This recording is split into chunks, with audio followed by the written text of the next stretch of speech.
Shalom, queridos irmãos, eu sou o pastor Alexandre Dutra e esse é o nosso devocional online. Hoje vamos falar sobre a igreja como corpo de Cristo, como corpo do Messias na face da terra. E qual é a razão do Senhor usar essa metáfora do corpo de Cristo? Vamos entender então, à luz da palavra, o propósito, o significado desse uso dessa figura de linguagem, dessa metáfora que é justamente falar da igreja como um corpo formado por vários membros e que tem como cabeça o Senhor Jesus, tá bom? Então, convido você que abra a sua Bíblia lá em 1 Coríntios e nós vamos começar aqui no capítulo 12, 1 Coríntios capítulo 12, versículo 12. E vamos ler aí vários versículos desse capítulo e assim entendemos melhor o uso dessa metáfora, ilustrando aí algo espiritual na vida da igreja com relação ao propósito que Deus tem para cada um de nós que cremos e fazemos parte da igreja de Cristo, formando o corpo do Senhor Jesus aqui na face da terra. Então, vamos lá. Acompanhe comigo aí 1 Coríntios, capítulo 12, e vamos ler o versículo 12 inicialmente. Diz assim a palavra de Deus: porque assim como o corpo é um e tem muitos membros, e todos os membros deste um corpo, sendo muitos, são um só corpo, assim é Cristo também. Então, logo aqui no início dessa a porção que vamos ler, a porção maior que vamos ler, já define aqui para a gente que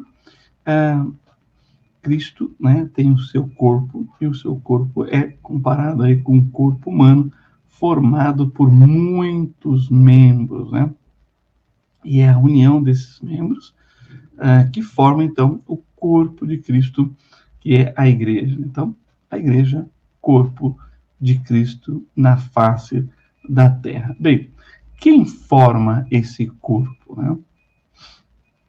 Ele está usando aqui a metáfora do corpo humano. Então, quem forma esse corpo? O que são esses membros, esses muitos membros do corpo, todos os membros deste corpo?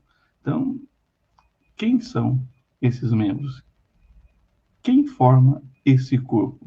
E a resposta está aqui nos versículos 13 e 14 de 1 Coríntios, capítulo 12. Diz assim: pois todos nós fomos batizados em um Espírito, formando um corpo, quer judeus, quer gregos, quer servos, quer livres, e todos temos bebido de um Espírito, porque também o corpo não é um só membro, mas muitos. Bem, aqui ele diz que a formação desse corpo da igreja do Senhor Jesus é composta de judeus e gregos, de servos e livres. Essa era uma classificação que nós tínhamos no período bíblico. Os judeus são os descendentes de Abraão, Isaac e Jacó.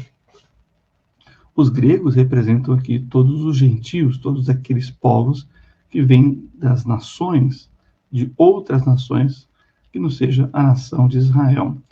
E servos e livres aqui falam da condição das pessoas na época do Império Romano. Os livres aqui são aqueles que não eram escravos, e os servos aqui são aqueles que estavam em condição de escravidão. Não a escravidão como a gente conheceu ali no período mais recente da história da humanidade, mas o escravo era aquele que era conquistado em guerra, em batalha, e que, para não morrer, se tornava servo do conquistador, e assim, então, ele tinha ali uma relação serviçal na família, então, que o adquiria, e assim ele teria a sua vida preservada. Então, nesse sentido, e é claro, graças ao Senhor, isso, com o tempo, através do cristianismo, inclusive, foi quebrado toda essa questão. Então, servos e livres escravos e não escravos na época do Império Romano, e judeus e gregos, aqueles que são descendentes de Abraão, Isaac e Jacó, e os gregos representando os gentios, os povos das nações. Todos esses, independente da sua condição de origem ou de situação, né, aí podiam formar a igreja, né, formavam a igreja. Então a igreja está aberta para todos aqueles que creem no Senhor Jesus, independente da sua classe social, da sua condição financeira, né, da sua cor, né, do seu sexo, homem, mulher, todos são bem-vindos na igreja, todos aqueles que querem ter uma experiência salvífica, querem receber o Senhor Jesus, são bem-vindos na igreja e formam a igreja de Cristo, fazendo parte assim do seu corpo, sendo considerado cada um como membro do corpo do Senhor Jesus. Mas a ação para que isso aconteça é uma ação espiritual. Por isso que o Espírito Santo convence o homem do pecado, da justiça e do juízo, independente de qual condição ele esteja. Se ele é servo ou livre, se ele é judeu ou grego, é o Espírito Santo que age através da pregação da palavra, é o Espírito Santo que age nos corações. E assim, então, aqueles que creem fazem parte da igreja, formando esse corpo. Também nós vemos a importância de cada membro no corpo de Cristo, que é a igreja. Olha aí os versículos 15 a 17. Se o pé disser, porque não sou mão, não sou do corpo, não será por isso do corpo? E se a orelha disser, porque não sou olho, não sou do corpo, não será por isso do corpo? Se todo o corpo fosse olho, onde estaria o ouvido? Se todo fosse ouvido, onde estaria o olfato?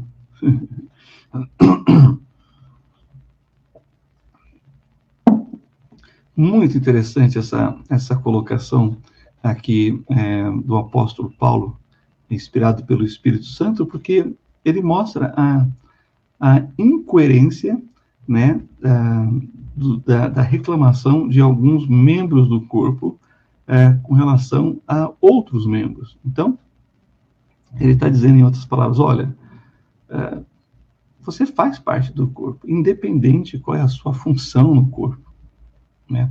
Independente de qual membro você seja. Todos os membros que formam, unidos, que formam, cada em seu devido lugar, que formam o corpo. Não existe essa possibilidade de, no corpo de Cristo, um membro ou se sentir, né, não parte do corpo, porque não está numa posição que talvez ele gostaria de estar. Então, essa questão é bem interessante e a gente percebe isso como uma lição da vida. Talvez você gostaria de estar em outra posição, em outro lugar, mas isso não te elimina desse mundo. Você continua sendo mais um aqui no planeta Terra. E se você consegue lidar com isso, você vai ser mais feliz. Você terá menos problemas na sua vida. Porque existem os problemas reais. E se você se prender aos problemas imaginários, a sua vida será bem infeliz, bem triste. Por quê? Precisamos uns dos outros para enfrentarmos os problemas reais que encontramos na contingência da vida. Então, aí fica o alerta, né? A orientação bíblica aqui.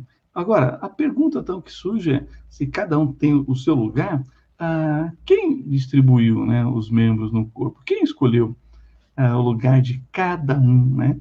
Então, aí nós estamos olhando para o Criador, para aquele que fez o homem, que criou o seu corpo, né? E aqui olhamos para Jesus, que é o Senhor da igreja, que é a cabeça da igreja, e que justamente ele é que escolheu o seu lugar no corpo de Cristo, como membros uns dos outros. Olha o que nós lemos no versículo 18. Mas agora Deus colocou os membros no corpo, cada um deles como quis. Então, Se você é orelha no corpo, Deus escolheu assim. Se você é nariz no corpo, Deus escolheu assim. Se você é boca no corpo, se você é olho, se você é mão, pé, qualquer outro membro, Deus escolheu assim. E o Senhor Jesus distribuiu assim, né, no corpo dele, que ele chama de igreja, né, que é a união de todos nós que cremos no Salvador. Então percebo que a escolha e a distribuição compete a Deus. Porque Deus vai fazer isso de acordo com os nossos dons e talentos, né? O Senhor nos fez, o Senhor nos capacitou, o Senhor nos deu dons espirituais, talentos naturais, capacidades, habilidades, e de acordo com isso, então, Ele nos coloca no seu corpo para que você, através do seu dom, do seu talento, da sua habilidade, você possa edificar o corpo. Ou seja, fortalecer cada membro, né? Com aquela habilidade, com aquele talento e com aquele dom espiritual.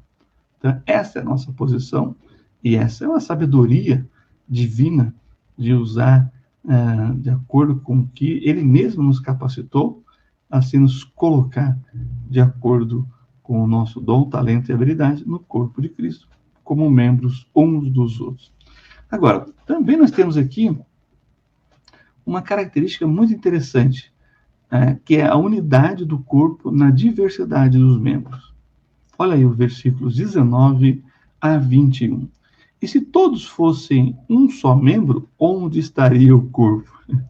Imagina, se todos nós quiséssemos ser olho no corpo. Uau! Onde estariam os outros membros? A outra parte? Ora, se somos apenas olho, então somente olho, não somos corpo, porque o corpo implica de uma diversidade de membros, né? Então é bem interessante isso, né? E aí ele continua: assim, pois, há muitos membros, mas um corpo. E o olho não pode dizer à mão: não tenho necessidade de ti, nem ainda a cabeça aos pés: não tenho necessidade de vós. Pensando aí no corpo humano, todos estão interligados e são interdependentes. Embora haja uma grande variedade de membros, todos eles juntos e funcionando justamente formam o corpo de Cristo, que é a igreja na face da terra. Então, perceba novamente, há muitos membros, mas um só corpo. O que isso quer dizer? Que cada um de nós deve trabalhar, se esforçar para a unidade desse corpo, né? E se preocupar com isso, se preocupar com o todo, pensando no corpo, né? Claro, devemos nos preocupar com cada membro, e ao fazermos isso, nós fortalecemos todo o corpo. Essa é a ideia. Então, unidade na diversidade dos membros. E isso é fundamental se nós queremos ter um corpo, né, uma igreja saudável espiritualmente, emocionalmente, né, para o trabalho na obra do Senhor. Também, aqui ele já aponta que deve ter um cuidado especial com cada membro. Olha os versículos 22 a 24. Antes, os membros do corpo que parecem ser os mais fracos são muito mais necessários. E os que reputamos serem menos honrosos no corpo, a esses honramos muito mais. E aos que em nós são menos decorosos, damos muito mais honra. Por quê? Os que em nós são mais nobres não têm necessidade disso. Mas Deus assim formou o corpo, dando muito mais honra ao que tinha falta dela. Aqui é de acordo com a necessidade de cada membro. Todos têm a sua importância, a sua finalidade, a sua função, e tem aqueles, como ele chama aqui, né, mais fracos, eles precisam então eles precisam de mais atenção e são necessários. E os que reputamos, né, como menos honrosos, damos muito mais honra, porque naquilo que falta, você precisa, né, preencher. E também diz aqui, até aqueles que são menos decorosos, a gente, então, honra. E a honra aqui é no sentido de cuidar, de dar atenção, né, para aquele membro, né, para que o organismo como um todo do corpo funcione bem, né, ajustado ali, e não tenha nenhuma irregularidade, né, nenhum desnível. Assim é o nosso corpo humano, quando nós precisamos, quando temos ali uma carência de vitamina D, naquele órgão que cuida disso, vitamina E, ou as vitaminas todas que precisamos, vitamina B, e assim por diante, temos aí um cuidado que precisa ser dado para aquele órgão, né, aquele membro que cuida daquela função, para que tudo no nosso corpo funcione bem, né? E olha, assim Deus fez, né? E Ele honra, e Ele cuida daqueles que precisam, né, de maior cuidado. Não vamos esquecer, né, aqueles órgãos vitais que nós temos, né? Então, não podemos desprezar, né? Mas também aqueles que aparentemente, né, não nos chama a atenção, do mesmo jeito, devem ser cuidados, né, para que o corpo funcione bem, ou seja, para que a igreja, né, funcione bem nos seus propósitos, né, divinos e na sua função aqui na Terra. Outra coisa que é importante é que, além do cuidado de cada membro, o propósito do corpo é a unidade. Então, temos que ter isso em mente. Qual é o propósito do corpo? A unidade. Olha aí o versículo 25. Vamos ler 1 Coríntios 12, 25. Para que não haja divisão no corpo, mas antes tenham os membros igual cuidado uns dos outros. Então, olha só, nós temos o cuidado divino pelo corpo e também temos o cuidado de um para com o outro no corpo de Cristo. Promovendo a unidade, a gente justamente evita, né, a divisão no corpo. Porque a divisão no corpo fragiliza, enfraquece, adoece o corpo, né? Limita o corpo de Cristo. Então, quando a gente vê um deficiente físico, a gente logo de cara reconhecemos a limitação. Isso, e justamente espiritualmente falando, isso acontece no corpo. Quando há uma divisão, há uma limitação da atuação da igreja nos seus propósitos eternos, de testemunho, de compaixão, de misericórdia, de evangelização, de culto, de adoração, de serviço, de edificação, né, através do ensino e assim por diante. Então, está aí esse propósito que a gente não pode esquecer.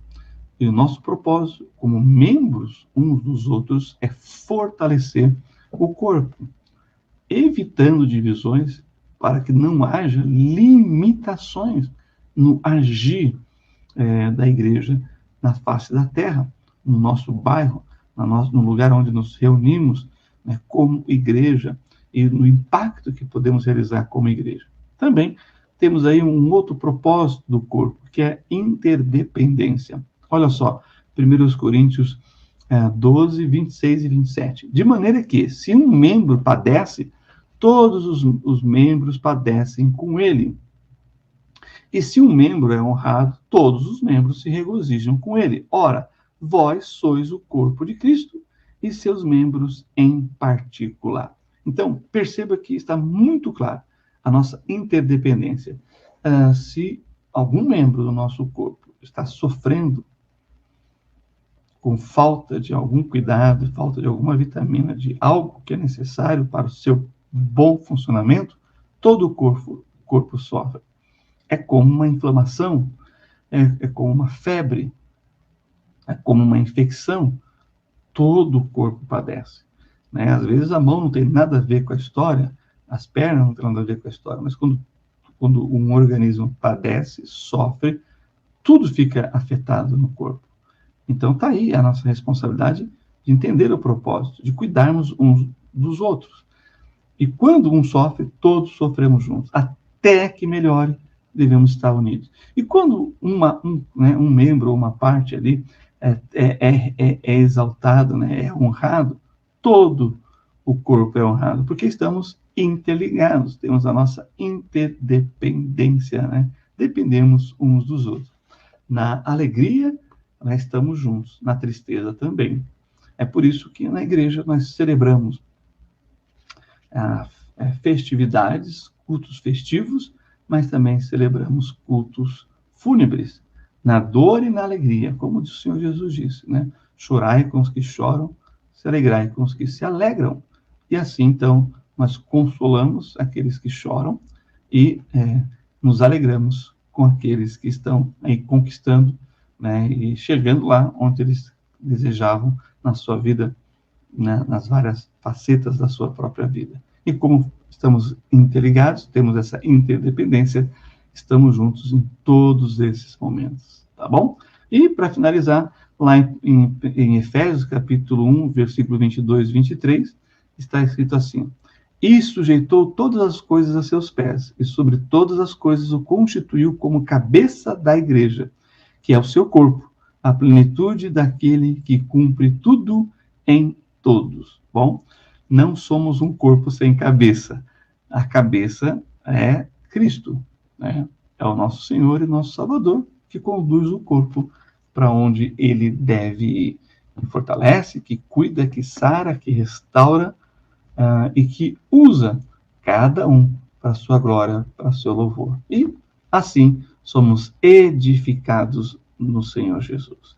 Que Deus te abençoe ricamente e que você possa ter entendido um pouco mais sobre a natureza da igreja e através do uso de metáforas, né, apresentamos a igreja do Senhor Jesus como o corpo vivo de Cristo. Que Deus te abençoe ricamente. Deixe o seu like, o seu gostei, compartilhe esse vídeo com os seus grupos de WhatsApp e outros grupos que você faz parte, com a sua família, com seus amigos, se você julga que será uma bênção para essas pessoas, para compreender melhor a natureza e a essência da Igreja do Senhor Jesus aqui na Terra, tá bom?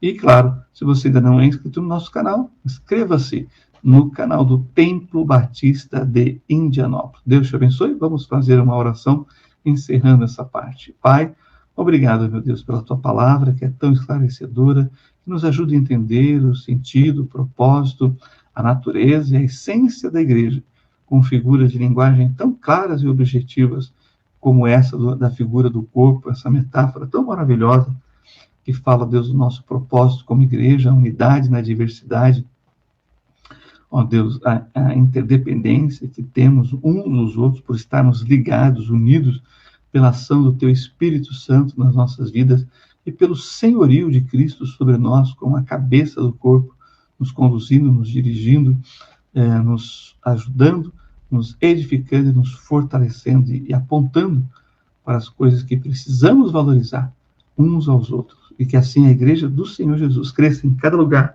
cada bairro, em cada cidade, em cada estado, em cada país, nas tribos indígenas, por onde, ó Deus, a tua igreja se reunir, que assim haja bênção, haja manifestação da tua glória e do teu poder. Pedimos essas coisas e oramos, ó Deus, rogando a tua bênção sobre a vida de cada um que tem ouvido, que tem assistido, que tem participado desse devocional, em nome do Senhor Jesus, o Messias de Israel, Salvador do mundo. Amém. E até os nossos próximos devocionais.